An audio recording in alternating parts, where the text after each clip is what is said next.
Y como todos los martes, es un placer recibir este espacio que se llama Objetos con Historia y que hace con tanto cariño, esmero y conocimiento el señor Jorge Temponi. Con todo el equipo de Después Vemos, como Por supuesto. siempre, que es de primera, che, como si hiciera falta que se los dijera. Bueno, nos vamos hoy a la Quinta de Valle en general, ese es nuestro objeto con historia, para llegar también después en particular a una esquela, una cartilla, unas anotaciones en un papelito, en el libro de audiencias.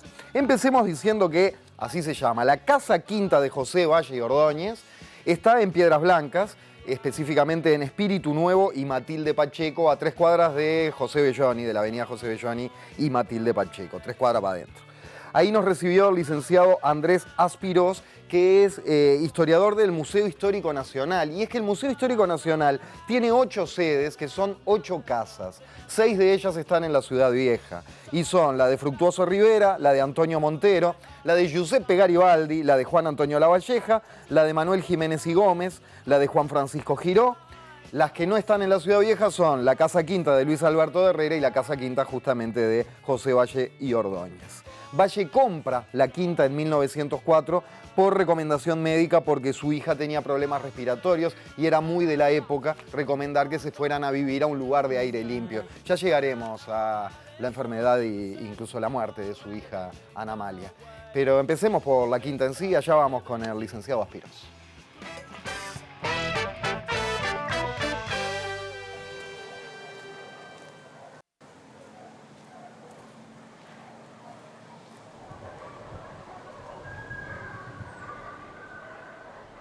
Andrés, ¿cuál es la historia de esta quinta, hoy Museo Histórico Quinta de Valle?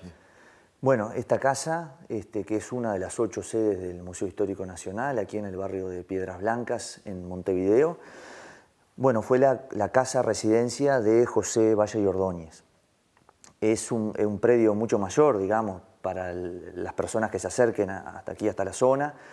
Se van a encontrar con un predio muy menor a lo que era el predio original, digamos. Nosotros estamos en una zona de Montevideo donde estaba caracterizada por justamente la existencia de estas pequeñas quintas, chacras, viñedos, es decir, casas que eran además unidades productivas, y esta casa quinta era igual, ¿no? Entonces nosotros tenemos que pensar que la entrada de la casa, del terreno, estaba sobre la avenida Belloni, que hoy estamos hablando que son como 3 cuadras más para allá. 3 cuadras más para allá y después unas 3 cuadras más hacia el fondo, ¿no?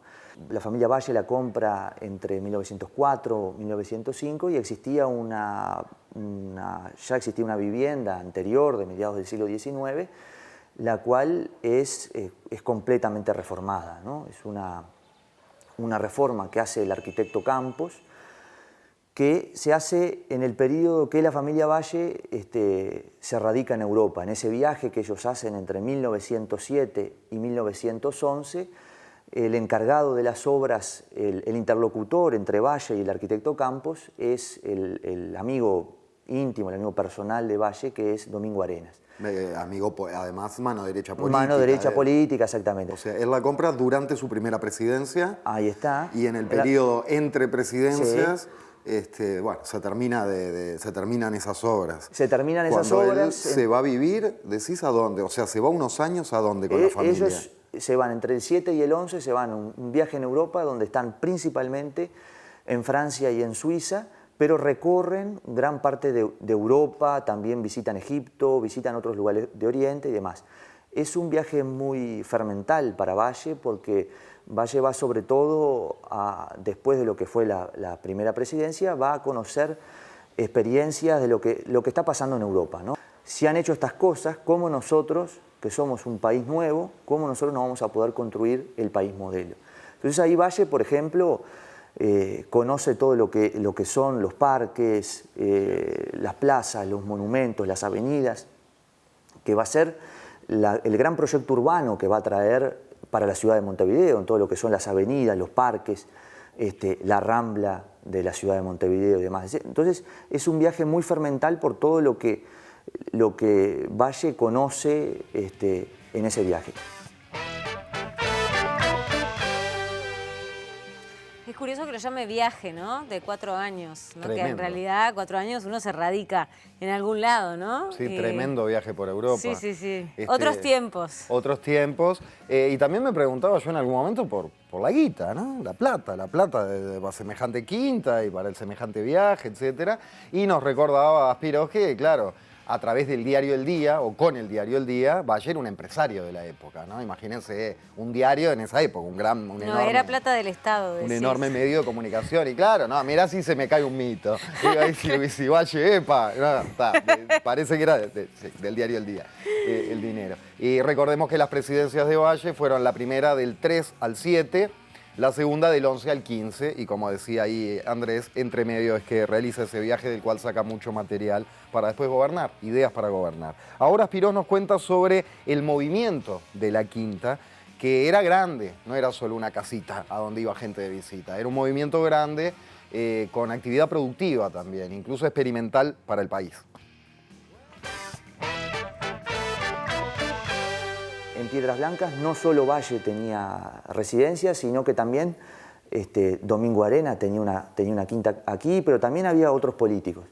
Y se puede pensar que estas casas de alguna forma fueron un laboratorio, ¿no? Entonces, como muchas de distintas cuestiones que después el vallismo fomentó, muchas en estas quintas fueron experimentadas, ¿no? Por ejemplo. Por ejemplo, lo que tiene que ver con la vitivinicultura, es decir, aquí, pensando en esto de la unidad productiva, ¿no? Aquí había viñedos, había árboles frutales, entonces había todos los vinculados, se producían un montón de cosas, ¿no? Eso también nos hace pensar una imagen muy distinta a lo que es la casa devenida en museo hoy en día, ¿no? Claro, con un movimiento febril, digamos. Exactamente, ¿no? Pues tenemos que pensar también que había casas para el personal de servicio, ¿no? La casa nos permite advertir los modos de vida de las familias ricas, de las familias burguesas, del Montevideo de entre siglos y de las primeras décadas del siglo XX. Pero también la casa la podemos leer como el centro de la actividad política en esos años, ¿no? Que la idea de que, bueno, en esta casa se construyó y se discutió a ese país modelo, ¿no? Ese país, como mucho de lo que nosotros conocemos hoy, de ese proyecto vallista, ¿no? Que se configuró tan fuertemente en su segunda presidencia, bueno, tenemos que pensar que se discutió y en particular en este despacho. Y escribió el mercedario Hugo Ultra en su novela Ana Amalia, la hija de Valle y Ordóñez. Ana Amalia sintió un sabor amargo en la boca y una saliva espesa humedeció sus labios. Encendió la luz. Tomó el pañuelo que siempre estaba encima de la mesa de noche y al limpiarse vio que había quedado manchado de sangre. Por la mañana, Matilde, alarmada, llamó a su marido. Desde el Palacio Esteves, el presidente Valle solicitó al doctor Ricaldoni que acudiera a la quinta de Piedras Blancas para atender a su hija. El médico al fin confirmó la tuberculosis. Fragmento entonces de la novela Ana Amalia, la hija de Valle y Ordóñez, de Hugo Ultra. Con Andrés Aspiros hablamos ahora de esta enfermedad de Ana Amalia, de la hija de Valle, y del despacho en el que nos encontramos conversando, ahí en la quinta. Durante la presidencia él trabaja mucho acá. Ahí está, él trabaja mucho acá. Si vemos, el dormitorio está contiguo al despacho, entonces, por ejemplo, si ustedes ven, ese escritorio es un escritorio que es para escribir de pie. Entonces, hay anécdotas familiares que dicen que, bueno, que Valle de pronto se levantaba a la noche y escribía, trabajaba en ese escritorio, ¿no? Y después también un escritorio es todo el despacho, la decoración es de una mueblería francesa, todo de estilo imperio, lo cual, ¿no? Habla también del propietario, ¿no? Y si vemos la cantidad de asientos que hay, que es la idea de un espacio donde pasan muchas personas, donde vienen muchas personas, donde se discute, donde se trabaja. El Uruguay se construyó desde aquí, se construyó desde esta casa. Y en ese sentido hay un testimonio precioso que tiene que conserva el museo, que son los libros, no están completos, pero se conservan algunos libros, que llevan el registro diario de quienes visitaban esta casa. Y entonces suponemos que sería el mayordomo de la casa que, bueno, que le avisaba, o el secretario que avisaba a Valle de quiénes iban a venir cada día. Y la familia, luego del viaje, Valle asume en marzo la presidencia de la República, la segunda presidencia de la República, y se instalan aquí, empiezan a instalarse aquí en la casa. Y en el medio también se va a enfermar su hija, Ana Amalia, entonces también eso va a postergar en parte la instalación de la familia, porque ahí en la correspondencia Valle dice, ¿no?, que cómo podía estar concentrado en todo lo que tenía que ver con el alojamiento de una casa cuando tenía a su hija que estaba enferma de tuberculosis, ¿no? Entonces, se enferma de hecho gravemente. Se enferma gravemente y muere en enero de 1913. De Valle de Ordóñez ella, sí, ¿verdad? Un aire claro. Impresionante. Bueno, a Ana Amalia la velaron sobre su piano en esta misma casa, en la habitación ahí donde veíamos que estaba el piano, donde veíamos recién. Bueno, llegamos entonces, por eso ya Andrés se había puesto los guantes, para manipular el material histórico, a ese libro de audiencias y a esa esquela que nos da una idea sobre la amplitud de personajes que, siendo presidente en su segunda presidencia, recibía en su despacho José Valle de Ordóñez.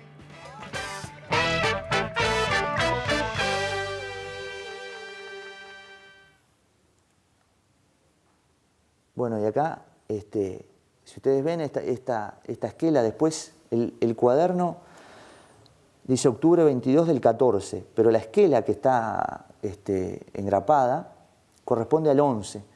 Y dice, señor presidente, hoy 26 de mayo del 11 recibirán en esta casa al futuro ministro de Instrucción Pública, el doctor Baltasar Brum, a la señora presidenta de la Liga Feminista Nacional Argentina, María Bella de Ramírez, al diputado Emilio Avenio, al doctor Américo Ricaldoni, a la señora M. de Romeu y a los vecinos de la zona, señores Luis Utonelo y señor Patricio Meneses. Y sería en todo lo que queda por investigar acá en el museo y el lugar que tiene todavía el museo para que se acerquen los investigadores, los historiadores. Sería muy interesante el contraponer estos libros, estos registros diarios con lo que estaba pasando a nivel nacional, porque seguramente el resultado, lo que va a dar, es que en el momento en que se estaban discutiendo algunas de las leyes, no sería casual que los principales afectados, quienes llevaban adelante esos proyectos, los diputados, los senadores, los responsables, representantes de la vida civil, que estuvieran en esos días visitando aquí la Quinta.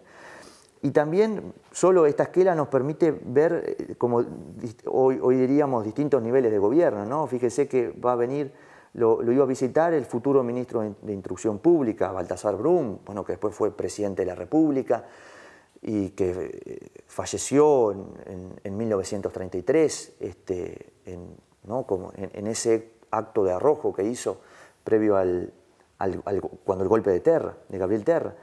Pero también lo visita, por ejemplo, María Bella de Ramírez, que es la fundadora de la Liga Feminista Nacional Argentina, es una feminista muy importante, y lo está visitando en el 11, y unos meses más tarde se va a crear aquí en Montevideo, en el Ateneo, la sección femenina de esta liga.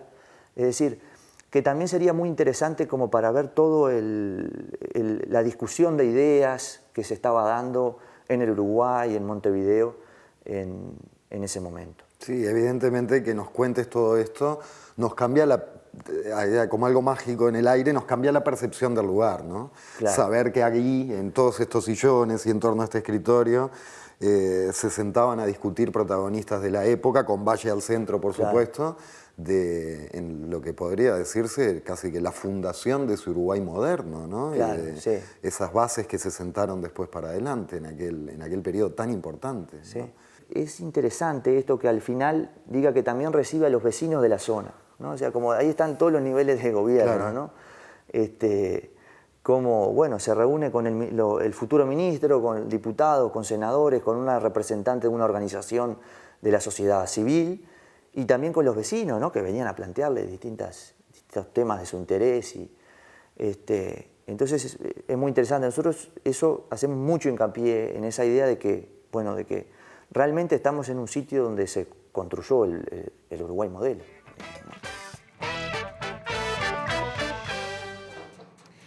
Qué lugar y qué casa maravillosa. Me gustaría vivir en esta época, pero en una casa así. Aunque si hubiese sido hombre, capaz que en esa época me arriesgaba. Es verdad, capaz de funca también Para siendo la mujer varón. era un poco más complicado. Han cambiado un poco las cosas un siglo después, ¿no? Exactamente. Falta todavía, ¿eh? Pero han cambiado. Bueno, se puede visitar esta quinta, la quinta de Valle de Ordóñez, ¿verdad? Sí, pero no tiene horario de visita, se puede visitar coordinando previamente. bien. Así que los datos están ahí en la página del Museo Histórico, que no es otra que museohistórico.gov.uy, y si no pueden llamar al 2915-1051, 2915-1051, pero más fácil entrar a la página museohistórico.gov.uy y coordinar si es que quieren visitar. Muchas gracias a toda la gente, no solo al historiador, al licenciado Andrés Aspirós, sino a toda la gente del Museo Histórico que nos recibió con los brazos abiertos, de la Quinta de Valle. Como siempre, gracias por recibirnos. Sin ellos no hay objetos con historia, no hay programa, así que eternamente agradecido.